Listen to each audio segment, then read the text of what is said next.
Hey everybody, welcome back to On the Road to Dr. Effin. I'm Javeda Bay, soon to be Dr. Effin, and this is my web series where I take you along on my journey of being a black woman getting a PhD. And today, I want to talk about conferences. We gotta talk about conferences. We have to. So if you don't know what conferences are, academic conferences are organized by like professional organizations, like your ASECT or your like APA, like those like governing bodies essentially of like academic disciplines. And at them, like you network, meet other academics, talk about research. You also like present your research. And so depending on what type of research you're doing, you can do a poster presentation. Some people do panels. It varies. But you with conferences, what happens is like everybody that comes together and they go to these things and like everybody talks about the stuff. There's keynote speakers, yada yada yada.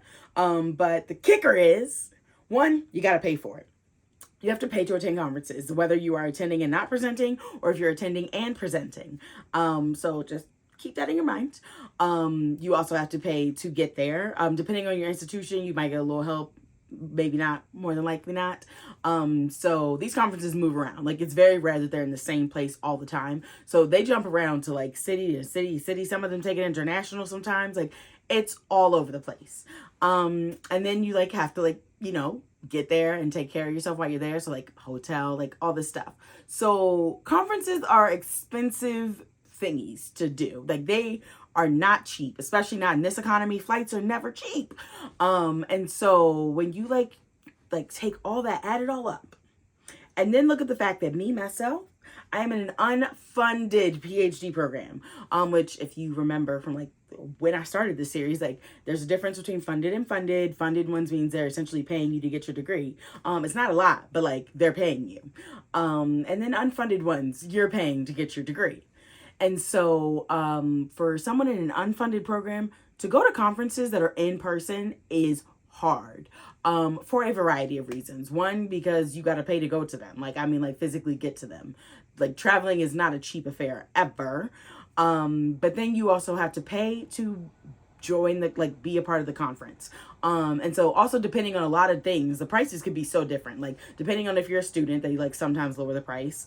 Depending on if you're a member of the organization, it might be a lower price. But if you're not those things, it's more expensive. So all of that goes into it. And so it starts to add up, especially because like conferences are like 200 up. Like they start at $200 and usually go up from there. Like they are not just like a $50 registration fee and then you get to go. No, because it's just an organization. Like it's not a for-profit organization, so they got to get people to pay to like cover like the hotel that they're having the convention or the conference at and things of that nature, which like makes sense. Wholeheartedly get it. And also, for students, it's a little impractical. Like as like actual established like academics, professors, scholars, researchers, you're attached to an institution that's paying you already, but institutions want to be renowned in the sense of like, oh, look at the people that we employ that do this research. So for faculty, they are covering a bit more cost. It's built into like their department budgets, not for students. So students have to pay out of pocket for this. And so when it comes to like being a PhD student, it's kind of infuriating because I pay for my program. I pay to go to San Francisco to be in my program 1 weekend a month. I'm in San Francisco and like that trip alone is like $2,000. So like to have to go to conferences is like really freaking hard. And very few, like some of them do offer like travel grants and things of that nature, but there's a limited number and you got a bunch of people applying for it. So it can be stressful. It can be hard. And we need to talk about this because I feel like there's just like this like disconnect, because also like for PhDs, if you got a PhD, you were a PhD student at once. So you remember like the struggle. And these people go on to have their PhD and be the leaders in these organizations and then be making things so impossible. And it's like, don't you remember when you were in our shoes and you were like, I can't afford to do this. I don't know how I'm going to do this. It still applies, and it's even worse because of this economy. Like also like you went to school when things were a lot cheaper. But it's a double-edged sword, because like if you don't go to conferences, you don't have conferences on your CV. And if you want to stay in academia, You need to have things on your CV like, oh, I presented my research, I do research, I talked about it. So the moral of the story here is it's really freaking hard to do all the things that you're supposed to do while in a PhD program and like trying to like build your career in academia, which is so infuriating because also like it's a part of like trying to like me, I want to teach afterwards. It's a part of actually trying to get to the end goal. You need to be going to conferences, you need to connect, because also that's the world we live in. You got to be connected to like actually get hired at places. It's really difficult to just go through the application process on a website and just be like, oh yeah, I'm gonna apply to teach at Xavier University. Knowing people helps. How do you know people? By going to conferences. So it's just like, do I invest in my future now so that way I can like be done with this point of it and like actually have a job? Or do I wait until I'm done with this portion that's costing me a lot of money and then do all these other things? And it's like, when can you do it? How can you do it?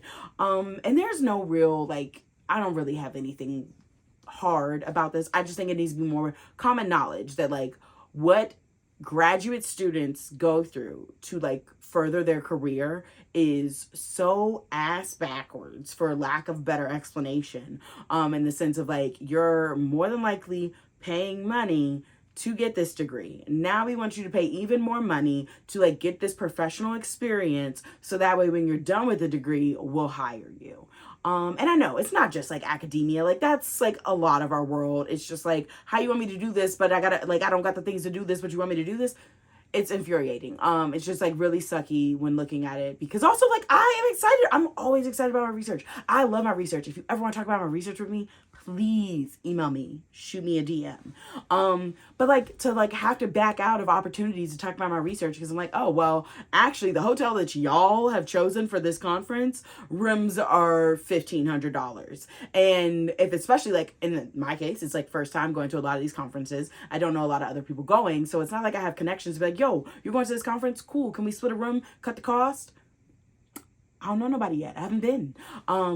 So it's a whole thing and it's frustrating and I'm just really frustrated, but I'm trying not to let it get me down because this semester is going really great so far. Granted, we're only in week 3, but I'm feeling good. I'm still on top of things. But yeah, it kind of sucks, but I'm gonna find a way. If you know one thing about me is that I will find a way. But yeah, that's that. Conferences are bleh, but I got accepted to another one. I got accepted to present at ASECT, which I'm very excited about. That's in June. I have time to like collect my coin. Also, it's to San Francisco, which is a lot easier. A lot of conferences have been on the East Coast lately, and I'm like, these flights cross country, no. But yeah, so I got accepted to another conference. Go me. And I'm feeling good, obviously, still about the semester, and I'm excited because it's the last semester of coursework, and we are one step closer to being in dissertation phase, and that's what I'm looking forward to. But yeah, that's that. Make sure you subscribe to this YouTube channel because even if you're not here for the PhD journey, you better be here for the sex ed content. And make sure you follow me on all the social media platforms, especially because February, yes, I am a sucker for love and I will be talking about it a lot, but also I'm a Black woman. You getting love and Black history at the same time. So make sure you are subscribed and following me for all of that. And make sure you sign up for my email newsletter because, you know how the internet be. But yeah, until next time, I'm going to see you later. Deuces.